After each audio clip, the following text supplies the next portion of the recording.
on ESPN2, Big 12 Media Days, live from Frisco, Texas. And what a year for the Colorado Buffaloes a year ago. 9-4, 7-2 in year 2 of Coach Prime, all the way down to the end of the season. They were playing for a Big 12 championship, tied for first in the conference. They produced the Heisman Trophy winner in Travis Hunter. Deion Sanders has also been retired at the stadium as we welcome in Coach Prime, head coach of the Colorado Buffaloes. Good seeing you. Good seeing you all. It's football season. It's talking season. We're getting close. I just revisited last year. For what you're trying to do at Colorado, how big was that step? Awesome. I mean, it gave everyone the momentum and not just courage, but the thought and the belief that we can do this. We can do this. We're not too far away. So you just add pieces, you add players, you add consistency, you add guys that really love the darn game. And the coaching staff is phenomenal. You add something to that as well as Marshall Faulk and some of the other guys were trying to lock down Byron Leftwich and Max Zimmer trying to get their butts going. But we love it, man, and the kids love it. Yeah, we were there doing your spring game. Warren Sapp's out there. He's got a big chaw in his mouth. He's just talking ball and loves it. I mean, it really is a special place to be to see what kind of culture you're trying to build. The atmosphere is phenomenal. The kids love it, and especially the 4 or 5 that we brought here, they're pretty much team leaders. Even being a freshman like Julian Lewis, like Juju, he's going to be the guy. He's going to be that guy one day. So I wanted him to experience this early. So when we put him in and under those lights, he's not enamored. He's not looking around like he's crazy. He understands it is what it is. When I mentioned those two guys, Travis and Deion, they're obviously on. They were a big staple of your coaching career to this point. Big shoes to fill. I guess you're not trying to have players fill those shoes, but those are big departures. Nobody can fill those shoes. So how does it get done to replace leadership and production from those guys? They were great players. We have a better team. It's the difference between great players and a great team. We have a better team, but we can never replace those type players. It may take 3 players on offense to replace a Travis Hunter. It may take 2 players to replace a Deion Sanders, and that's what we brought here. So we feel like we have a better defense for sure, a better offense, more understanding of the schemes collectively, offensively and defensively, because each coach there in their second year in the schemes now. I look at the progress that was made last year, Coach, and it was amazing. I mean, along the offensive line, defensively better on all 3 levels. The progress that Deion made even from year 1 to year 2.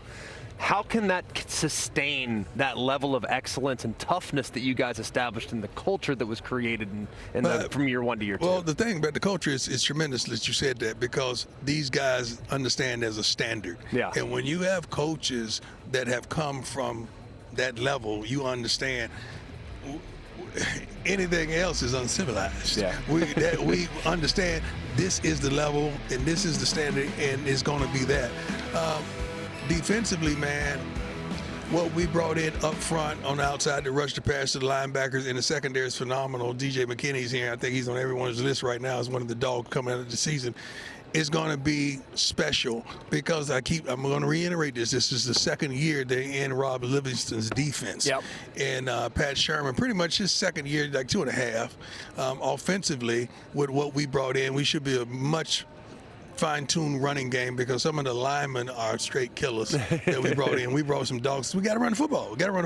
We can't depend on Deion to pull off a miracle. You know, we got to run the football, and that's what we plan on doing. Coach, I want to talk about one of those players you just mentioned. So much conversation about the offense throughout the offseason, but you're right. That defense last year really turned a corner, and they were elite at times. I want to talk about DJ McKinney. What makes him so special? He's long, rangy, practices with attitude. I called him the other day. I said, I'm seeing your name everywhere, my man. Well, does that mean you're good? That mean you have arrived? What does that mean? He said, Coach, I'm working. That's what I wanted to hear.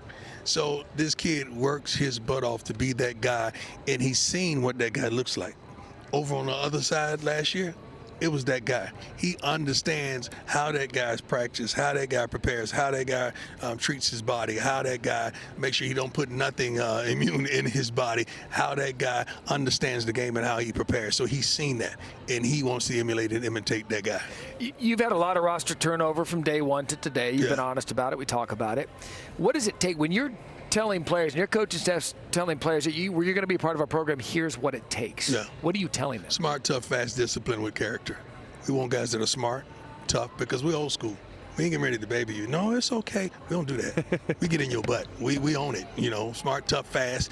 To retain everything fast. To understand, we move at a tremendous pace. We don't have time to babysit you and, you know, rock-a-bye baby you if you're not learning expeditiously. Smart, tough, fast, discipline. And that's what we need.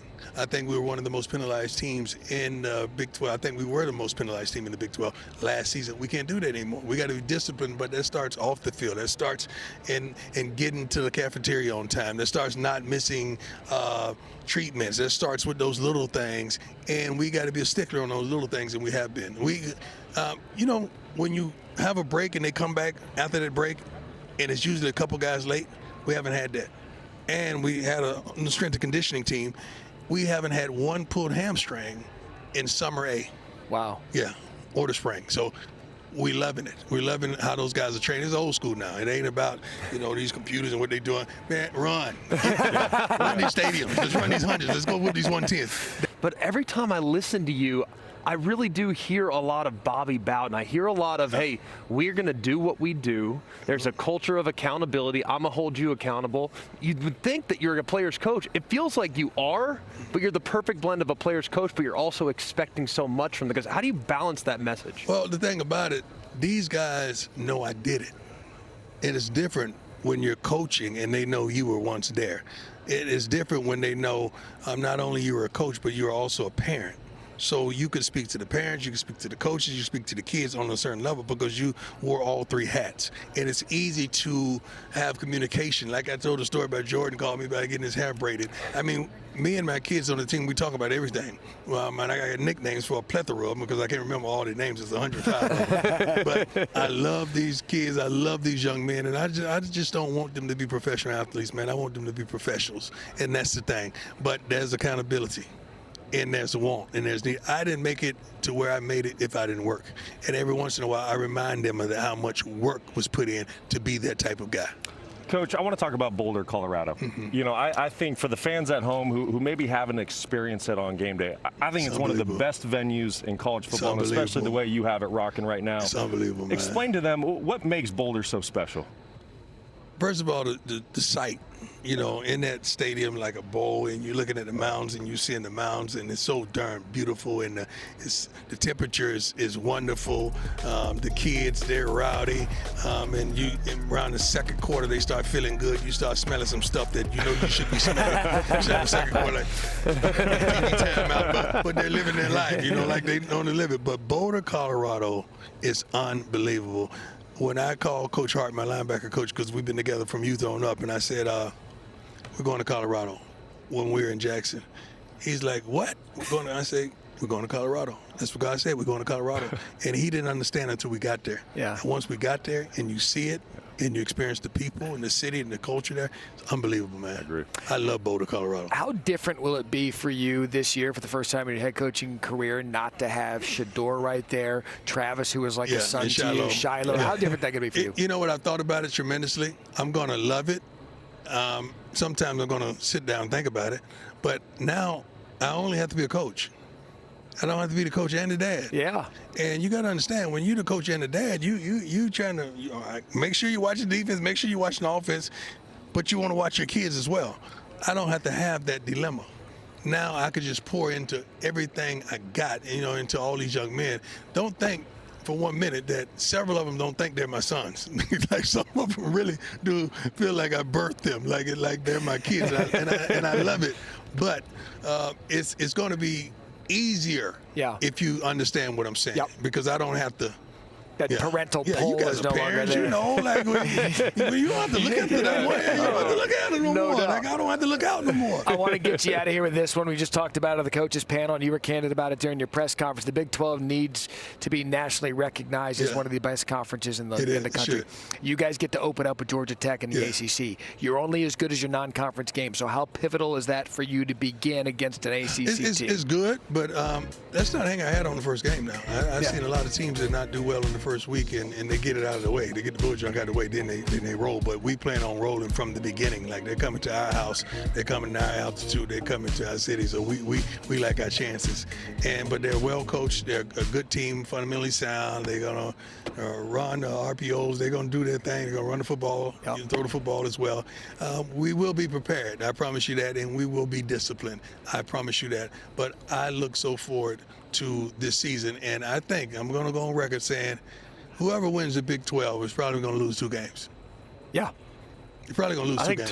10-2 is a heck of a year. I think whoever wins the Big 12 is probably going to lose 2 games. And it's going to go down to the end. It's going to go down to like it was last season. When you're watching the TV, I was so mad. Our players calling me, Coach, you're watching the Houston. Why would I be watching Houston? I apologize, Houston. But you know what time it was. We open Houston wins. Right. At a time like that, man, come on. Man, I apologize, Houston. I truly do. But we were watching Houston praying that they win so we could get in. That was crazy. Well, we've been talking about it. We appreciate it. We talked about it today. We are so excited to see Coach Prime 2.0 with what you're building at Colorado now that you've got a full foundation underneath you. Gracious with your time, gracious with the media. Thanks for making time for us. Can you do me a favor? I need one favor from you. You got it. Because when I'm watching television at night and I fall asleep and I wake up and I see you and I hear your voice talking about, we're going to, what you say, what's your theme that you always say? Because you're going to go with the program. Yeah. What did you say? We're talking about the program? The program or the helmet stickers? The helmet sticker. No, not the helmet sticker. You're doing a game, but you're expediting the game. Okay, you ready? Yeah, give it to me. I'm Matt Barrie from ESPN College Football. I hope you're enjoying the experience, but due to time constraints, we move ahead. It took him 6 takes last time. He did 1 take this time. I can do it right now. And due to our time constraints, Deion Sanders, he's out of here. We appreciate it, you, man. Candy, it's going to be another fun year. Good seeing you, man.